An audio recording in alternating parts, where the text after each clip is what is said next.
Hello everybody, Jose Gardner here with Long Range Tactics. Today I'm going to do kind of a unique review for my style. We're going to be looking at the Kelbly Koda, so stay tuned.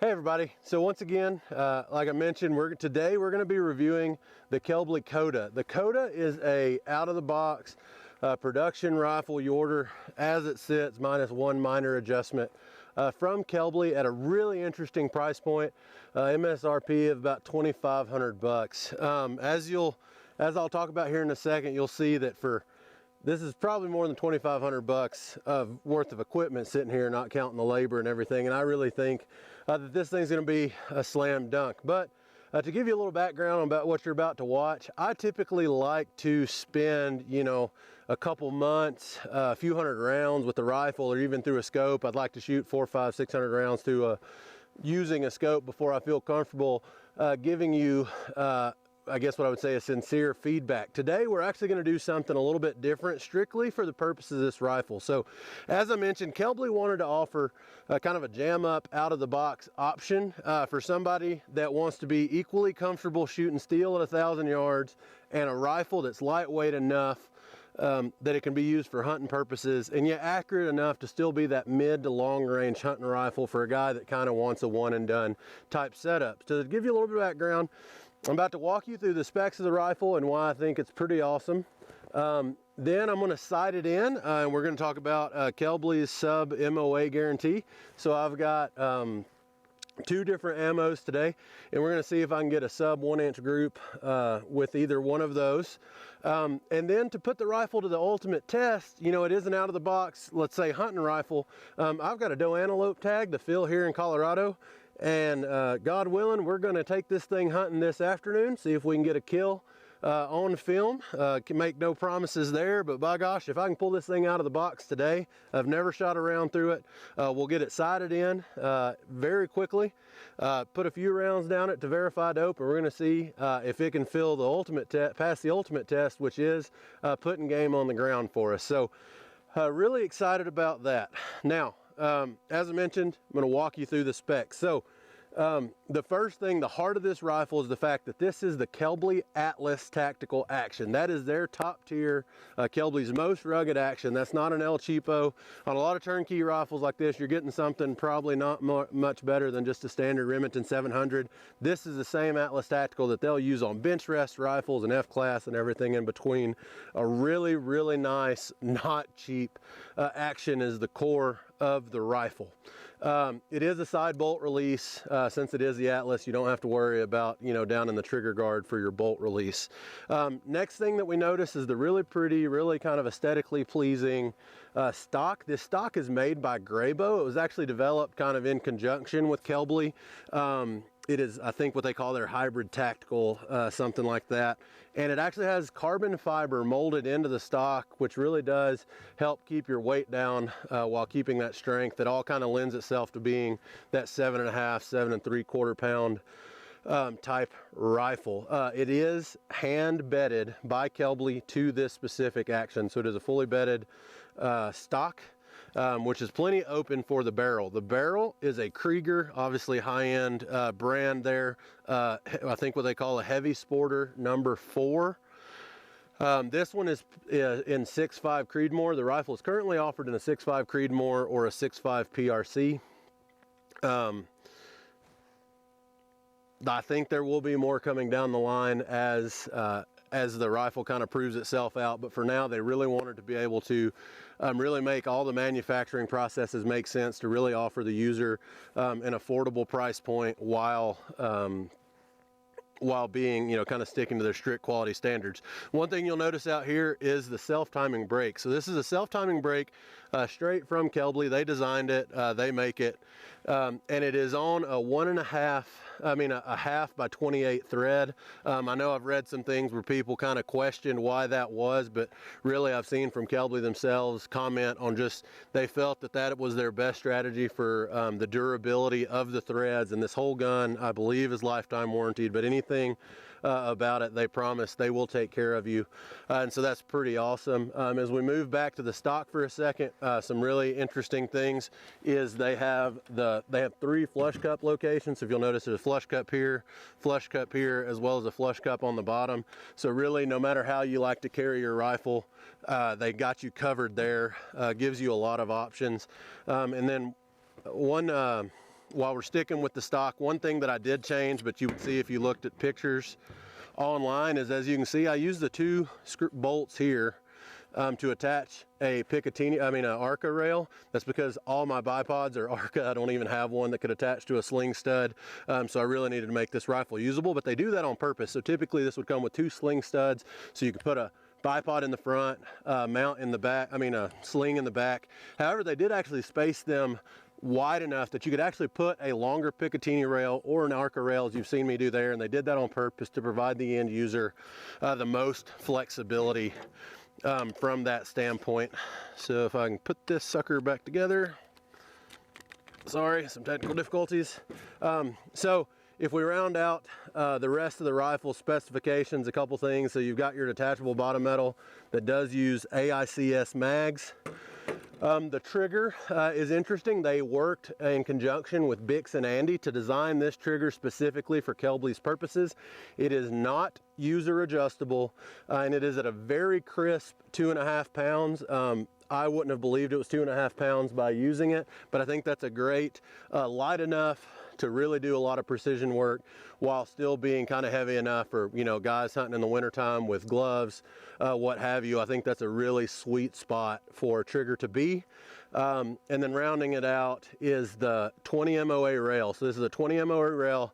However, it is not integral, but it is pinned, and it does have the 8x40 screws. So even in the 6.5 PRC, which is frankly a fairly mild recoiling rifle, you really don't have to worry about slipping or shearing anything. That MOA rail is on there and ready to go. So that kind of walks you through the specs. Like I mentioned, next you're going to see us sight in, shoot at distance, and then hopefully go take down a lope. So we'll move on to that now.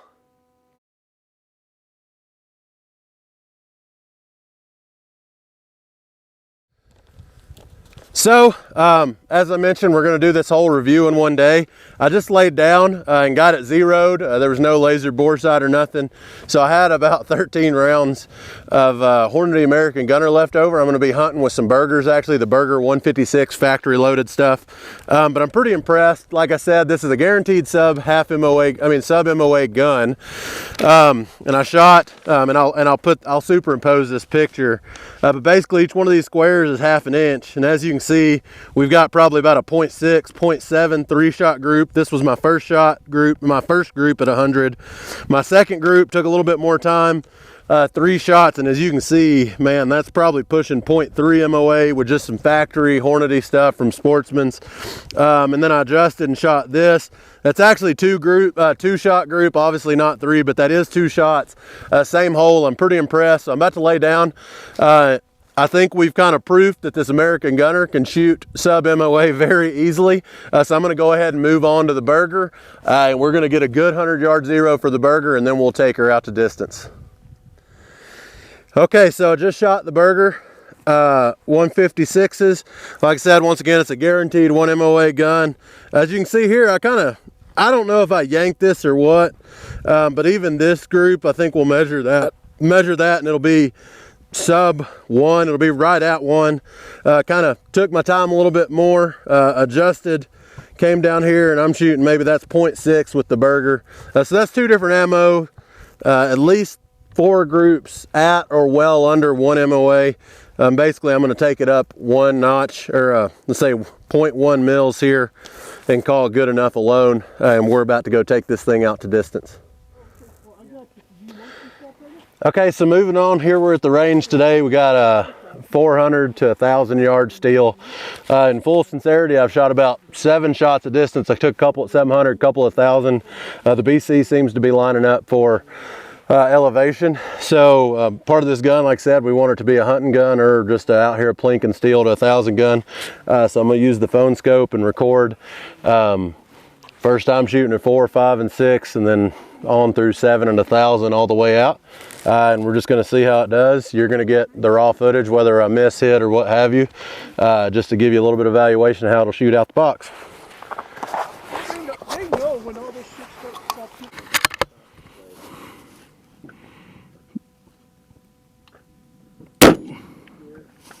You would be right because we were fighting in that direction. Yeah. We might have to go back.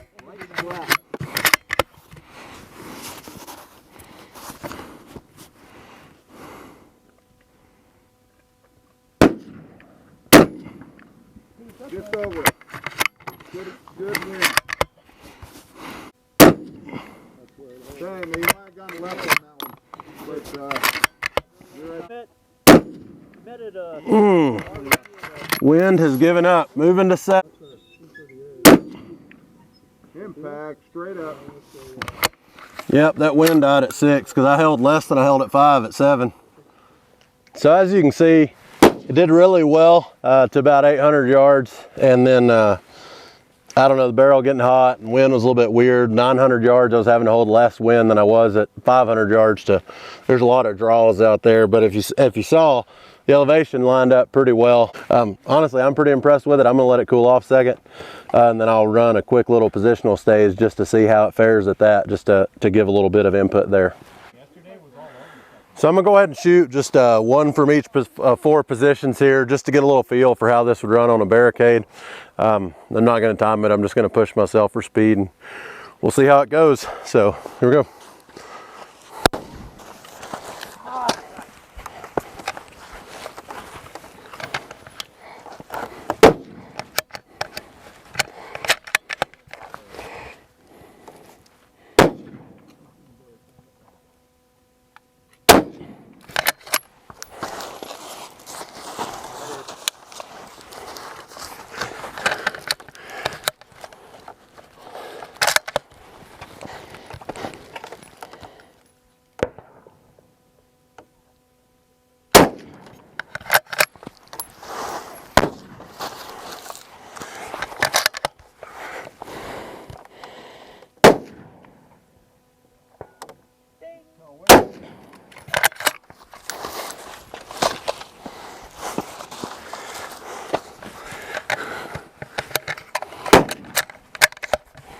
That was me. I jerked it.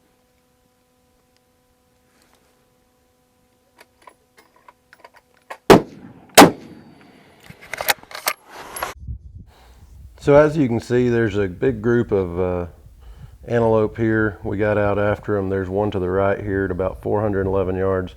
Phone scope didn't cooperate, but we took the shot and got her put down, and you'll see that picture here in a second.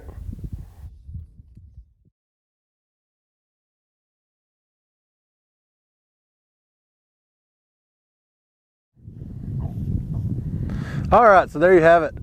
This morning we unboxed, or I guess I unboxed it last night, but this morning we pulled out this new Koda, walked through some of the specs, sighted her in, took her out to distance, made sure the dope was right, and then ultimately, like I said this morning, the ultimate test was, could we trust it to put game down? I ended up taking this antelope at about what I ranged several times was 409, 411 yards. Definitely not any short gimme shot. Very good mid-range shot, which just goes to show, you know, even 7.5 pound rifle, you know, bare, not counting the scope and everything, plenty light enough to hunt with, plenty accurate enough to take out to the range and have a good time. And then it passed the ultimate test, which is putting meat on the table. So I'm very impressed with it. You know, I think it would take some getting used to. Just the stock isn't what I usually shoot, but for I think the intended purpose, the $2,500 price point to me is still insane for how accurate y'all saw it was. Couple of ammo, a couple different kinds of ammo, well under 1 MOA. Nice break, great action, great trigger. I really am impressed with the trigger, and overall impressed with the rifle. So if you're looking for something, you know, just that one and done, don't got to build, don't got to spec out, just a one good price for out the door, this Kelby Koda I think really fits the bill. I'm really impressed and hope to get a little bit more time with it. So if you like this review, make sure you go follow all of our channels and pages, Long Range Tactics on Instagram, YouTube, Facebook, etc. Make sure you follow us. You'll get more reviews like this, how-tos and everything. And with that, thank you for your time.